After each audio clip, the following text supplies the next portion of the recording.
kuabudu miungu mingine. Last week on Sunday, Jumapili iliyopita we were speaking about the mind of the Spirit. tulikuwa tunaongea kuhusu mawazo ya Roho Mtakatifu. The mind of the Spirit of God. Mawazo ya Roho Mtakatifu wa Mungu. And we looked at the mind of the Spirit in comparison with the carnal mind. Na tukalinganisha mawazo ya kiroho na mawazo ya binadamu wa kiasili. And we say the carnal mind can never understand the things of God. Tukasema ya kwamba binadamu wa kawaida hawezi kaelewa mambo ya Mungu. Because the things of God are spiritual. Sababu mambo ya Mungu ni ya kiroho. And in the book of Pastor Peter, na katika kitabu cha Petro wa kwanza, however, that is not where we are going to learn this morning. Hapo tunasomea usiku wa leo, hiyo tu ni kusema tukiendelea. The Bible says that the divine power of God, maandiko inasema ya kwamba nguvu za kiungu za Mungu has given us all things ametupa vitu zote that pertain to this life and godliness. na uhusiana na maisha na uungu. And this morning of today, Na hii asubuhi ya leo, I want us to progress in learning the mind of the Spirit. nataka tuendelee kujifunza juu ya mawazo ya Roho Mtakatifu. And we are going to look at somebody Na tunaenda kuangalia mtu katika maandiko who had the mind of the Spirit. aliyekuwa na mawazo ya Roho Mtakatifu. And this person who had the mind of the Spirit was just somebody whom you can ignore. Huyu mtu ni mtu ambaye tu tunaweza tukamsahau. But there was another set of people who had the carnal mind. Lakini kulikuwa na kusanyiko la watu wengine ambao walikuwa na mawazo ya kiasili. And by their earthly positions, they were people of great honor. Kwa nafasi zao za ulimwengu walikuwa watu wa heshima kuu. Then we are going to see how a carnality can lead to death. Na tusoma vile mawazo ya kisa yanaweza ikaelekeza mtu kwa mauti. And how the mind of the Spirit can transform and can bring life. Vile Roho wa Mtakatifu anaweza akageuza maisha na kuleta I want uhai. us to look at the book of 2 Kings. Katika kitabu cha Wafalme wa Pili, Chapter number 5. kifungu ni cha 5. 2 Kings chapter number 5. Wafalme wa Pili 5. We are going to read a story there. Tasoma hadithi pale Where we are going to see somebody with the mind of the Spirit and some other people with the mind of the flesh. Tutaona mtu ambaye ako na mawazo ya Roho Mtakatifu na wengine ambao wako na mawazo ya Let asili. me commence reading. Wacha mchungaji asome. Now Naaman, commander of the army of the king of Syria, was a great and honorable man in the eyes of his master, because by him the Lord had given victory to Syria. He was also a mighty man of valor, but a leper. And the Syrians had gone out on raids and had brought back captive young girl from the land of Israel. She waited on Naaman's wife. Then she said to her mistress, if only my master were with the prophet who is in Samaria, for he would heal him of his leprosy. And the Naaman went in and told his master, saying, thus and thus said the girl who is from the land of Israel. Then the king of Syria said, go now, and I will send a letter to the king of Israel. So he departed and took with him 10 talents of silver, 6,000 shekels of gold, and 10 changes of clothing. Then he brought the letter to the king of Israel, which said, now be advised, when this letter comes to you, that I have sent Naaman, my servant, to you, that you may heal him of his leprosy. And it happened when the king of Israel read the letter that he tore his clothes and said, My God, to kill and make alive? This man sends a man to me to heal him of his leprosy. Therefore, please consider and see how he seeks a quarrel with me. So it was when Elisha, the man of God, heard that the king of Israel had torn his clothes, that he sent to the king, saying, Why have you torn your clothes? Please let him come to me, and he shall know that there is a prophet in Israel. Then Naaman went with his horses and the chariots and stood at the door of Elisha's house. And Elisha sent a messenger to him, saying, Go wash in Jordan 7 times, and your flesh shall be restored to you, and you shall be clean. Hallelujah. Hallelujah.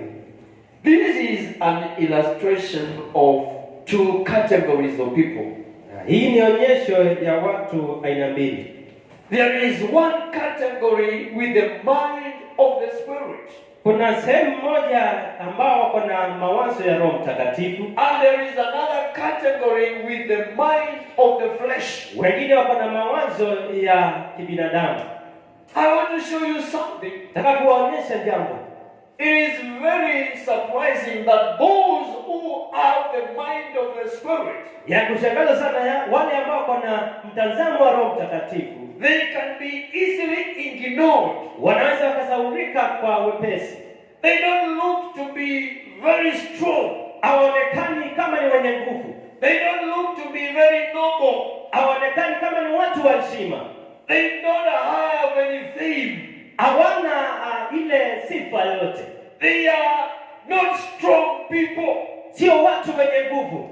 The Bible says there was a girl, Biblia inasema kulikuwa na bibi, and she was a captive. na huyo msichana alikuwa ameshikwa mateka.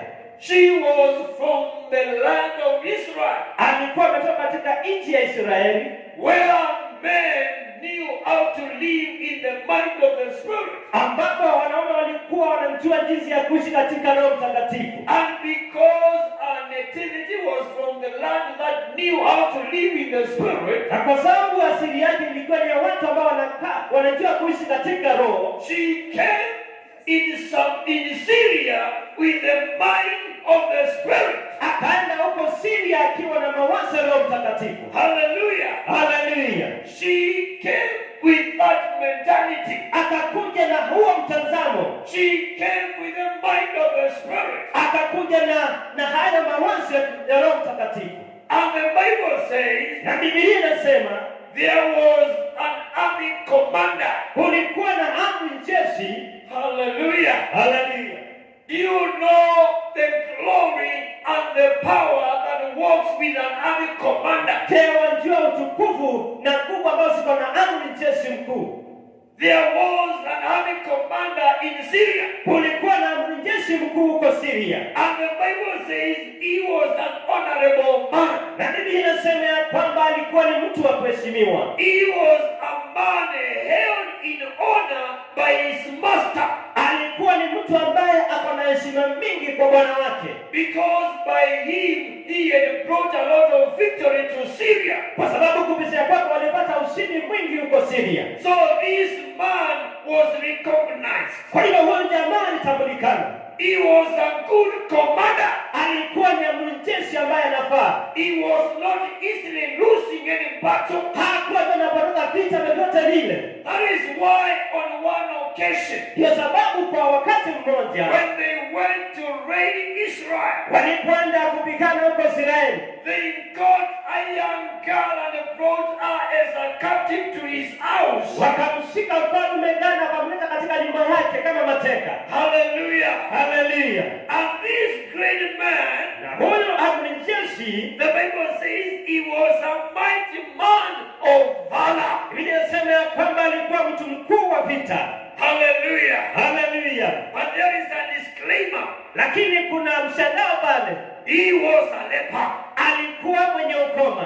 If you are a mighty man Kama wewe ni mtu mkuu and you have no mind of the Spirit, na then there is a disclaimer. Kwa hivyo kuna mshangao pale. You are a leper. Wewe ni mwenye ukoma. Hallelujah. Hallelujah. You might be very mighty. Unaweza kuwa mkuu sana, But so long as you don't interpret things in the mind of the Spirit, lakini kama utazami mambo na mwelekeo wa Roho Mtakatifu, then you are a leper. hata hivyo wewe ni mwenye ukoma. Hallelujah. Hallelujah. And the Bible says, Na Biblia inasema this young girl, huyo msichana mdogo she was a maid, alikuwa ni kijakazi, and she was assisting the wife of this great man. alikuwa anamsaidia mke wa amiri jeshi huyu mkuu. And one day, Na siku moja she saw trouble. akaona shida, She came to realize akakuja kutambua that the master of our master is a leper. ya kwamba bwana wa bwana wake ni mwenye ukoma. Hallelujah. Haleluya. Despite all this glory they had, Licha ya utukufu na heshima waliokuwa nayo, this man was ailing. huyu jamaa alikuwa na ugonjwa. He was sick. Alikuwa mgonjwa. Can I tell you Wacha something? nikuambie jambo. If you don't have the mind of the Spirit, Kama una mawazo ya Roho Mtakatifu, you are already ailing. wewe tayari uko na ugonjwa. There is a sickness in your soul. Kuna maradhi ndani yako. And that sickness is to the equivalent of leprosy. Na haya maradhi inalinganishwa na ukoma. Leprosy was a very bad disease. Ukoma ilikuwa ni maradhi hatari sana. It was a curse. Ilikuwa ni lahana. If you had leprosy, Kama ulikuwa na ukoma wakati huo, you were supposed to be separated. ulikuwa wahitaji kutengwa. I don't know why Naaman was not separated from the rest of the people. Ndio sababu Naamani ametolewa kwa watu wale wengine. I don't know why. Sijui kwa nini. Because Naaman doesn't seem to have been separated. Sababu Naamani haonekani akitengwa. But I think the reason is because he was a mighty man. Lakini kwa sababu ni ya kwamba alikuwa ni mtu mkuu. And he was bringing victory to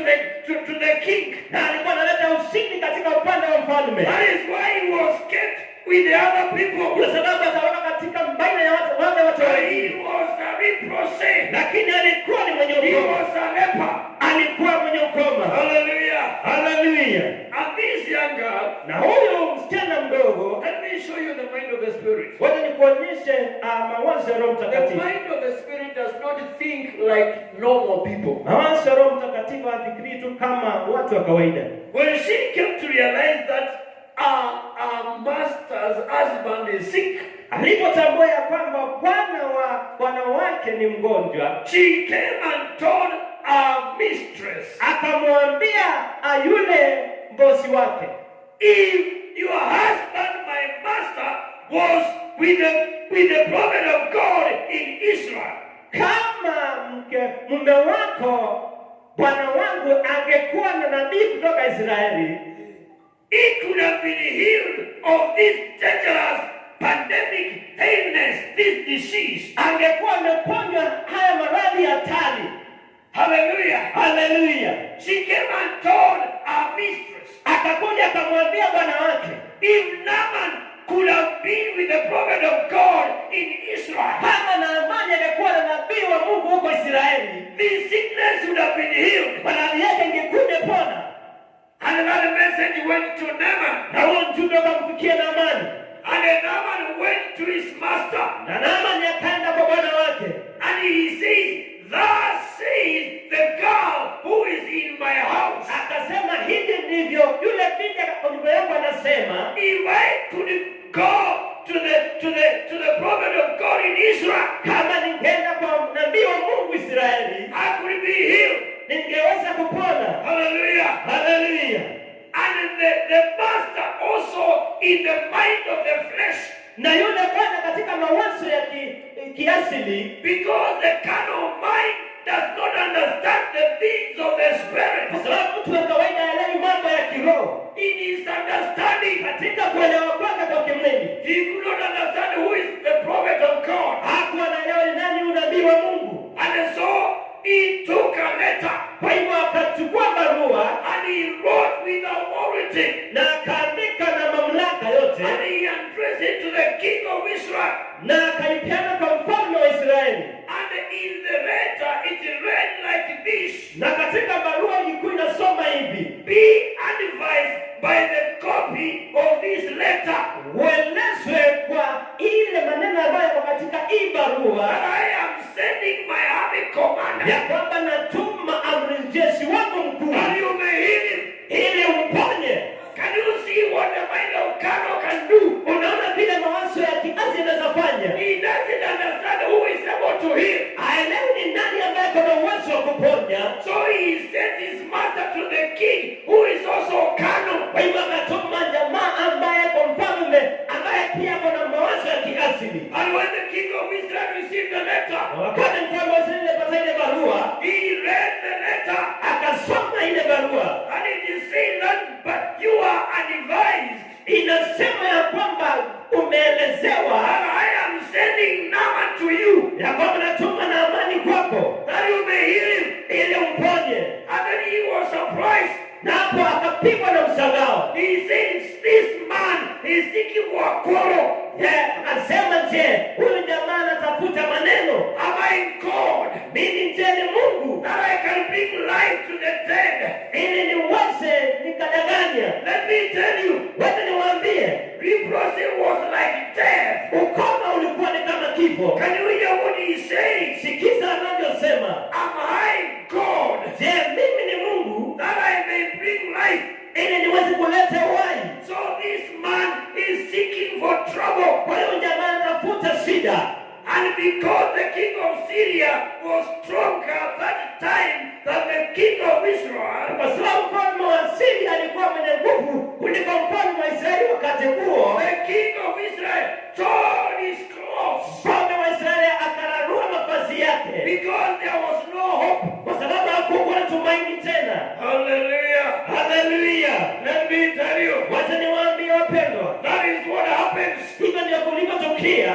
Great men without the Spirit, Watu wakuu wasio na Roho, there are things that will challenge them. kuna mambo ambayo yatawatia changamoto. Men without the Spirit, Wanaume wasio na Roho, there are things that will challenge them. kuna mambo ambayo yatawatia changamoto. That is why we are advised by the word of God Ndio sababu tumeelezewa katika neno la Mungu that we should pray for our leaders, ya kwamba tuombee viongozi wetu, because some of them are devoid of the Spirit of kwa God. sababu wengi wao hawana Roho Mtakatifu, And there are things that will come in their lives na mambo yatakuja maishani mwao. when they are making decisions. Wakati unafanya maamuzi, They will say like the king of Israel, unasema kama huyo mfalme wa Israeli, we are not God. sisi sio Mungu, We don't know what we can do. hatujui tunaweza kufanya nini. And somehow they tore their clothes. Na kwa njia moja ama ingine wanarua mavazi yao. They will never tell us when they are tearing off their clothes. Wanatuambia wakirarua mavazi yao, But they will say, now we leave the responsibility to you. lakini wanasema tumewaachia majukumu yote kwenu. Now take care of yourself. Kwa hiyo lazima mvichunge nyinyi You wenyewe. are not able to take care of you. Hatuna uwezo wa kuwalinda nyinyi. Those are people devoid of the Spirit of Hawa ni God. watu ambao hawana Roho Mtakatifu. But let me tell you, Lakini wacha niwaambie, when Elisha heard what the king had done, Elisha aliposikia yale ambayo mfalme alifanya, he said, send me that man. akasema nitumanie huyu jamaa. I pray this morning Ninaomba asubuhi ya leo that the church may stand in their position. ya kwamba kanisa linasimama katika sehemu yake. Hallelujah. Haleluya! So that they can help the government of Kenya and the other governments. Ili waweze kusaidia serikali ya Kenya na serikali zingine za Because kimataifa. the times we are living, Kwa sababu nyakati tunazoishi wapendwa, the things that are going to happen, mambo ambayo yataenda kutukia, we must deal with them in the spirit. lazima tuwashughulikie katika Roho. There's no way you can deal with like this pandemic with the things of the flesh. Hakuna vile unaweza kushughulikia mambo ya corona ukiwa katika mwili. Hallelujah. Haleluya! I want to tell you Nataka niwaambie, that when Elisha heard the message from the king, Elisha aliposikia habari kutoka kwa mfalme, he said, send me this man, akasema nitumanishe huyo jamaa that I may heal him. ili niweze aweze kumponya. Hallelujah. Haleluya. And the Bible says, Na Biblia inasema and then Naaman, Naamani he went to Elisha. akaenda kwa Elisha. Let me tell you something, church. Niwaambie jambo kanisa. Never despise yourself. Usijidharau wewe mwenyewe. Sometimes we may not be so visible. Nyakati zingine tunaweza kuwa hatuonekani kwa kiasili. We may not be within the categories of people who can be consulted when something comes along. Hatuko sehemu ya watu ambao wanaweza wakapeana ushauri wakati mambo yanatokea. Tell you something this morning. Nataka niwaambie jambo asubuhi ya leo. There is a time that comes. Kuna wakati ambao hufika.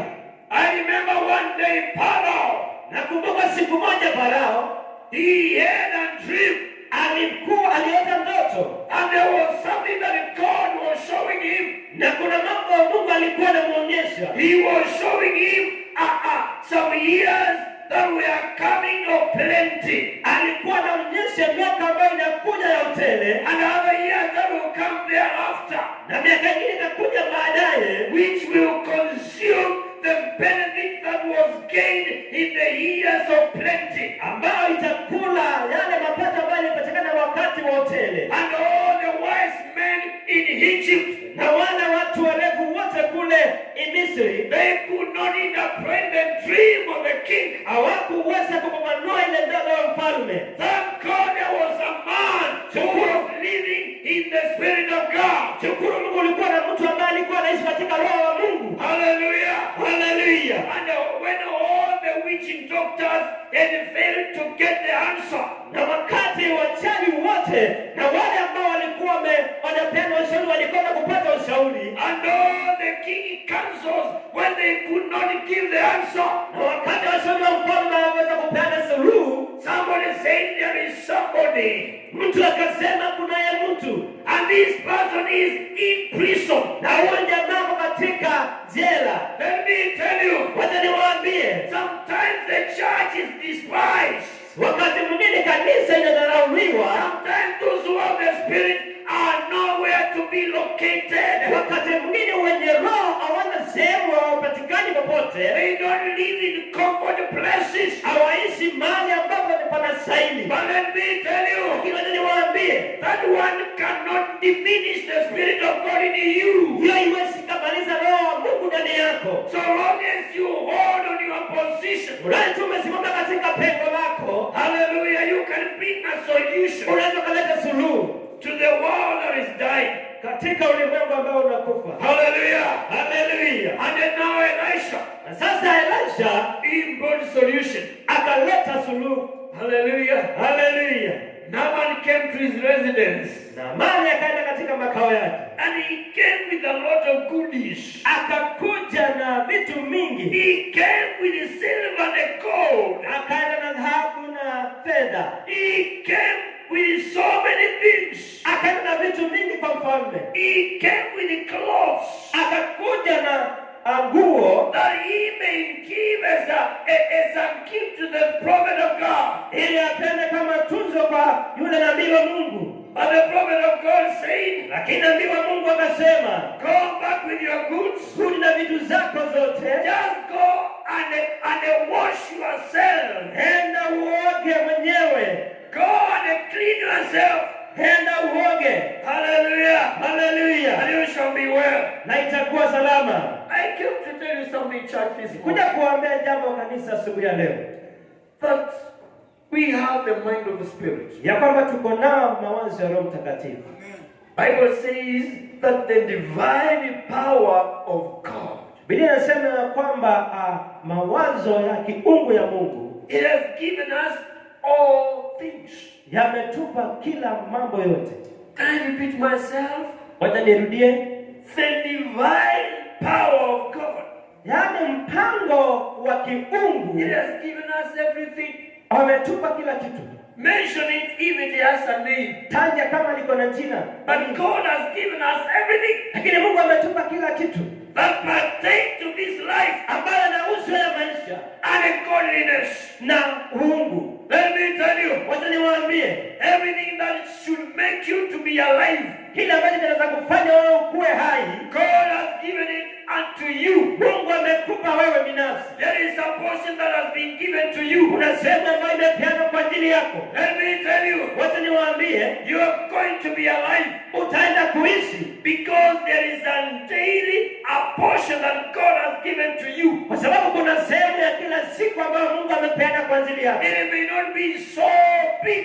Inaweza kuwa sio kubwa vile. It may not be very visible. Inaweza kuwa haionekani. I want to tell you, Lakini nataka niwahakikishe, you never sleep without a meal. hautalala pasipo chakula. God will always make a way for you. Mungu atafanya njia kwa ajili yako. And I want to add on that again. Nataka kuongezea kwa hayo tena, And God is going to give in abundance. ya kwamba Mungu anapeana utele. We are not those people who are waiting to eat and then die. Sio wale watu ambao wanangojea wale na wape. God has already done a miracle in our lives. Mungu ametenda muujiza katika maisha yetu. We are going to eat and then distribute to the poor. Utaenda kukula na tupeane kwa wale ambao hawana.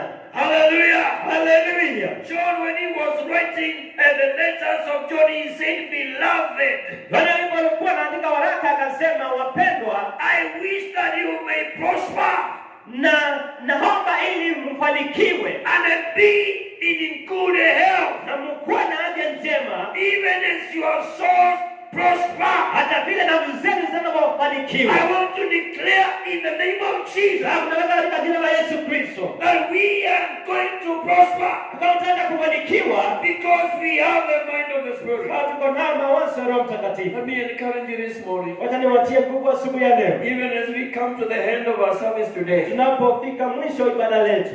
When you have the mind of the Spirit, Ukiwa na mawazo ya Roho Mtakatifu, you are more stronger than an army commander. uko na nguvu kuliko amri jeshi.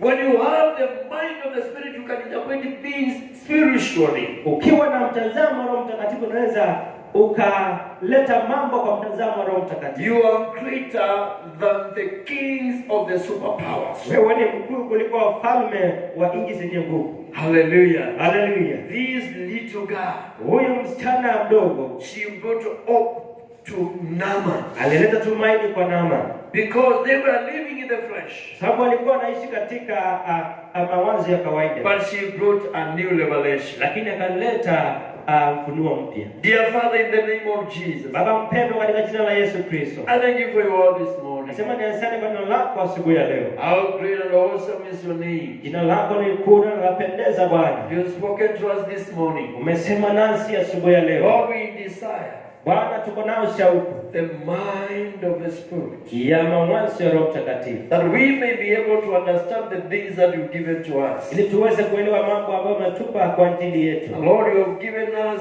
many things in abundance. Bwana, umetupa mambo mingi kwa utele. We can only know them when we are in the mind of the Spirit. Tunaweza tukayafahamu tu kama tuko katika Roho And to Mtakatifu. be in the mind of the Spirit is to have fellowship with you. Kuwa katika mawazo ya Roho Mtakatifu ni kukuwa na ushirika na Father, wewe. this morning I pray to them who are watching at us, Bwana, siku ile naomba kwa ajili ya wale ambao wanatazama and they are not in fellowship with you. na wao katika uhusiano na wewe Bwana. I pray that, Lord, you may change their mentality, Naomba Bwana ukabadilishe mawazo that yao they may have a desire ili wakuwe nao shauku to have you as the Lord of their lives. kupokea kama Bwana wa maisha yao. We thank you and we give you glory. Sema ni asante kwa In utukufu. Jesus' name, Jina la Yesu Kristo. amen. Amen. We want to give our offering this morning after hearing the word of God. Nataka kutoa sadaka zetu baada ya kusikia neno la Mungu. One of the greatest sins is hearing the word of God and not giving your offering and sacrifice.